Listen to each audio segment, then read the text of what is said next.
they belong in jail. With this action, Joe Biden didn't just reward 1,500 criminals, he robbed hundreds of thousands of victims of the closure and justice they deserve. The cruelty of these commutations is only matched by the shameless incompetence of the administration that issued them. This administration admitted that Joe Biden didn't individually review these cases, or for that matter, anyone else individually reviewed the cases. Yet he nullified the verdict of thousands of jurors and judges anyway. He also disrespected the countless man-hours that federal law enforcement and prosecutors dedicated to solving these cases. The whole purpose of the presidential pardon power is to correct individual and limited failures of the criminal justice system. It's in the nature of the power in government itself. We are a legislature. We make generally applicable, prospective laws for everyone. Can those laws, in certain cases, yield unjust outcomes? Yes, of course. That is the nature of the legislative power. The reason an executive has the pardon power is to mitigate that injustice in specific, particular cases. It's not to make generally applicable pardons in a broad set of parameters, as White House officials have caused it. Certainly not to blindly free hundreds of duly convicted criminals. These blanket commutations demonstrate a gross contempt for our legal system and its traditions. To put President Biden's actions in context, he issued more commutations in a single day than Donald Trump, George Bush, and Bill Clinton issued in their entire presidencies combined. Let's just talk about a few of the beneficiaries of Joe Biden's jailbreak.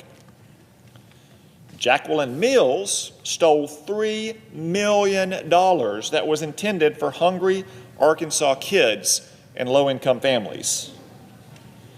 Dr. Mira Sachdeva defrauded Medicare by diluting chemotherapy drugs and reusing old needles on cancer patients. At least one patient, contracted HIV as a result. Fraudster Paul Burks ran a nearly $1 billion Ponzi scheme that robbed 900,000 investors of their money. Drug dealer Wendy Hechtman and her husband manufactured and distributed super deadly carfentanil, unleashing an epidemic of drug overdoses in Omaha.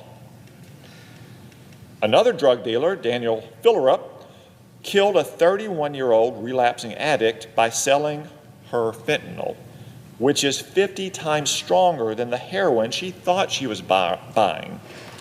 Shuquan Hemingway trafficked heroin, fentanyl, cocaine, methamphetamine, and guns for the vicious Jalisco New Generation cartel.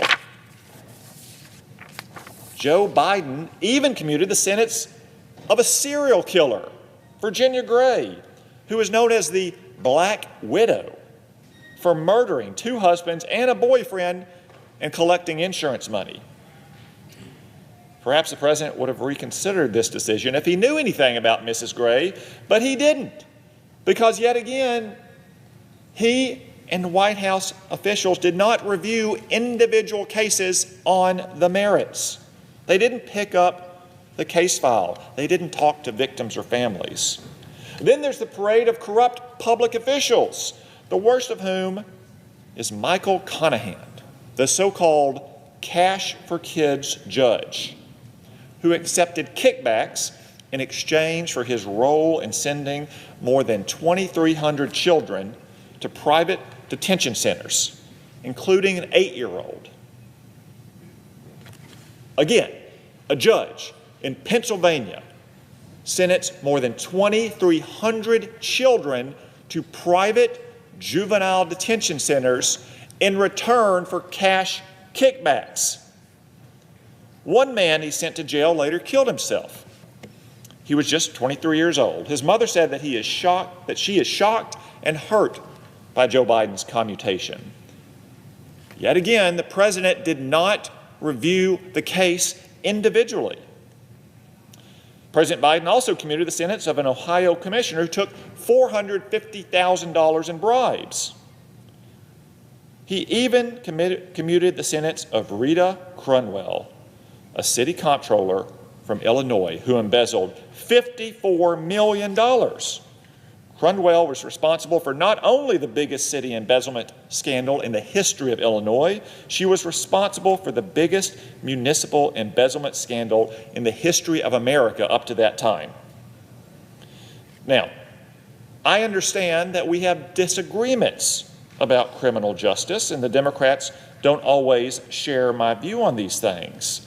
But for years, we've heard lectures about the rule of law and how Joe Biden and Democrats are the defenders of democracy.